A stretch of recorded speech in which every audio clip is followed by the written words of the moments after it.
Salam dan bahagia, Ibu dan Bapak guru hebat.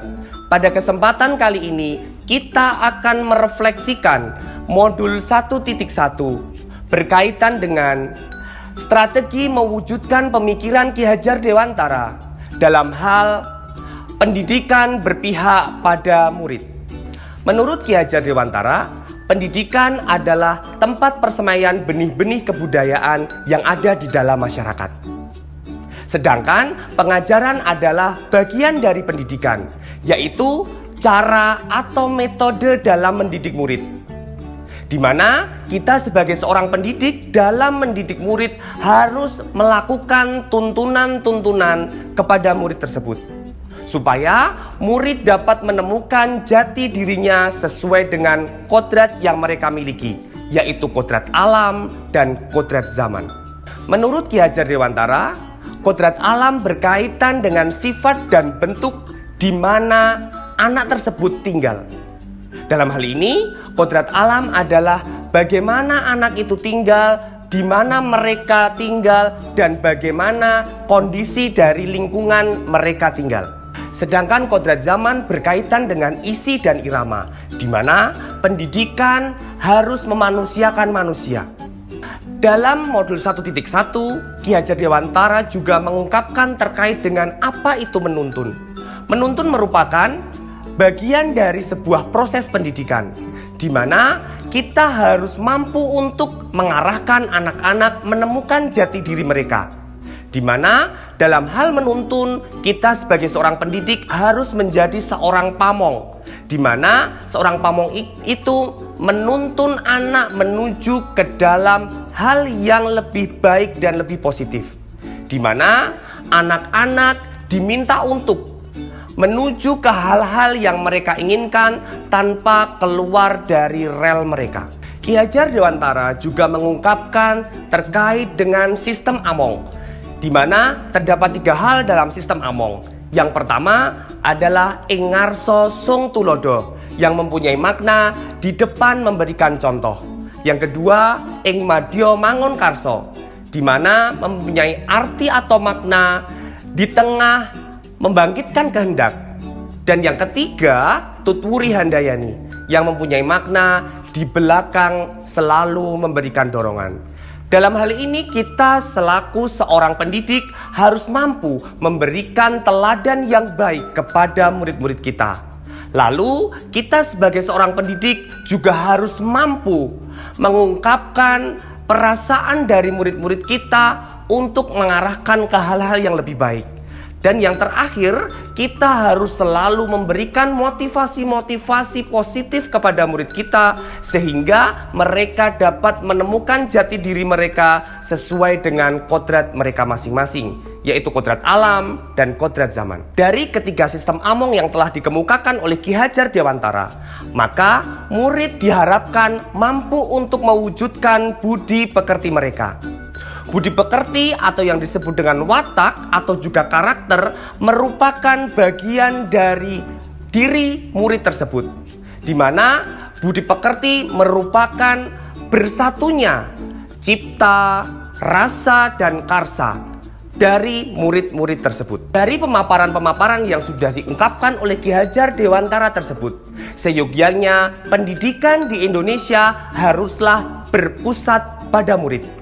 Di mana kita sebagai seorang pendidik hanya sebagai fasilitator saja yang berperan untuk menuntun murid menemukan kodrat mereka masing-masing, yaitu mereka dapat menentukan kodrat alamnya maupun kodrat zamannya.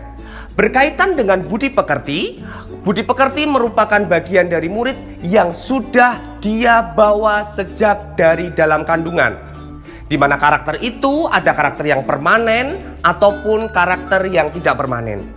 Namun kita sebagai seorang pendidik memfasilitasi murid-murid kita dalam hal menemukan jati diri mereka dengan cara menuntun mereka supaya mereka dapat mendapatkan kebahagiaan dan kesempurnaan yang setinggi-tingginya sebagai seorang murid. Ki Hajar Dewantara juga mengungkapkan terkait dengan asas-asasnya, yaitu asas trikon. Yang pertama adalah continue, di mana pendidikan jangan sampai melupakan nilai-nilai budaya yang ada di dalam masyarakat. Yang kedua adalah konvergen, yang mempunyai makna pendidikan harus memanusiakan manusia.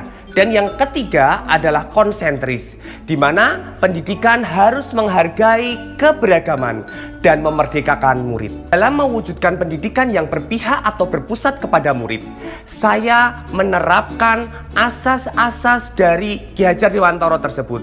Ditambah dengan apa yang disampaikan oleh Ki Hajar Dewantara terkait dengan apa itu ngandel, kandel, kendel, dan bandel. Di mana ngandel artinya adalah saya percaya dan yakin kepada Allah Subhanahu wa Ta'ala, dan saya percaya dan yakin bahwa murid-murid saya mampu, yaitu murid-murid di SMA Muhammadiyah 3 Yogyakarta, bisa mengikuti pendidikan yang ada di sekolah dengan maksimal.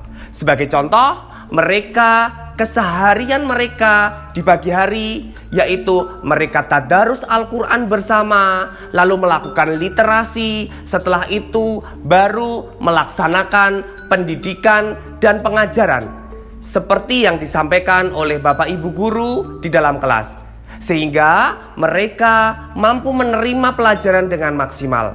Kedua adalah kandel. Makna dari kandel adalah tebal. Tebal apa? Kami sebagai seorang pendidik harus tebal, baik itu budi pekerti kami, lalu keilmuan kami, untuk dapat kami terapkan dalam kehidupan murid-murid kami, yaitu saat proses kegiatan pembelajaran.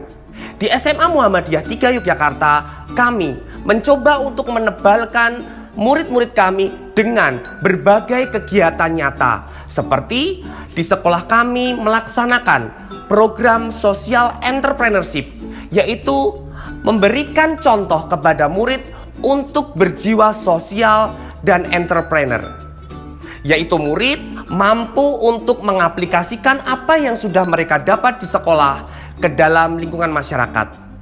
Sebagai contoh, mereka melakukan bakti sosial, lalu mereka ke panti asuhan untuk membantu di panti asuhan tersebut, dan lain sebagainya.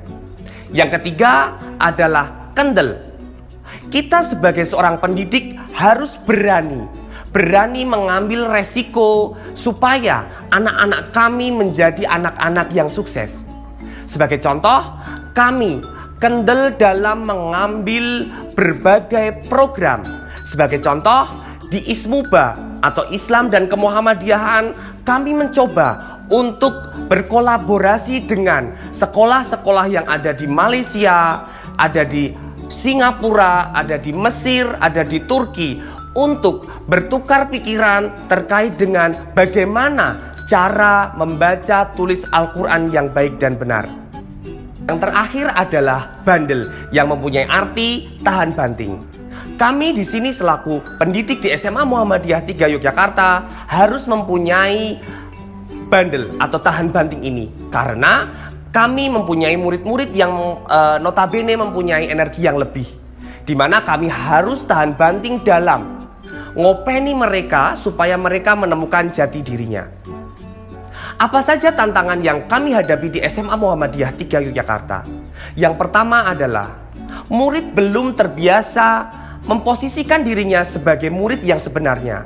Maksudnya adalah mereka masih tergantung dengan guru mata pelajaran. Mereka belum mandiri dalam hal mengikuti pelajaran, sehingga pendidikan belum sepenuhnya berpusat pada murid. Namun dalam kenyataannya pendidikan sudah berpihak pada murid. Alternatif penyelesaian dari tantangan tersebut adalah kami mencoba untuk memberikan proyek-proyek kepada murid kami sehingga murid lebih aktif, sehingga pembelajaran akan berpihak kepada murid. Kami juga tidak menjudge anak itu pintar ataupun bodoh, karena sejatinya siswa atau murid itu tidak ada yang bodoh. Namun mereka perlu adanya tuntunan sehingga mereka bisa menemukan jati diri mereka. Yang kedua, tantangan yang kita hadapi adalah murid-murid kita mempunyai energi yang lebih. Kita harus mampu untuk mengarahkan. Apa yang kita lakukan untuk mengantisipasi hal tersebut? Kami mengadakan sebuah program social entrepreneurship untuk memfasilitasi murid-murid yang mempunyai energi lebih tersebut diarahkan ke hal-hal sosial. Tantangan ketiga yang ada di SMA Muhammadiyah 3 Yogyakarta adalah murid-murid kami belum mempunyai keyakinan bahwa mereka mampu melakukan sesuatu yang menjadikan mereka bisa menemukan jati dirinya. Tantangan tersebut kami berikan solusi, yaitu mereka membuat keyakinan-keyakinan yang ada di kelas mereka dengan menuliskan keyakinan itu pada papan yang sudah disediakan di kelas. Yang keempat, tantangan yang ada pada kami adalah murid-murid kami mempunyai unggah-ungguh atau sopan santun yang luntur. Seperti mereka kurang sopan terhadap bapak ibu guru. Maka solusi yang kami tawarkan adalah murid-murid kami diminta selalu termotivasi untuk melakukan 5S, yaitu senyum, salam, sapa, sopan dan santun kepada bapak ibu guru yang mengampu mereka. Demikian yang dapat kami sampaikan terkait dengan strategi pemikiran Ki Hajar Dewantara yang dapat mewujudkan pendidikan yang berpihak dan berpusat kepada murid. Salam dan bahagia.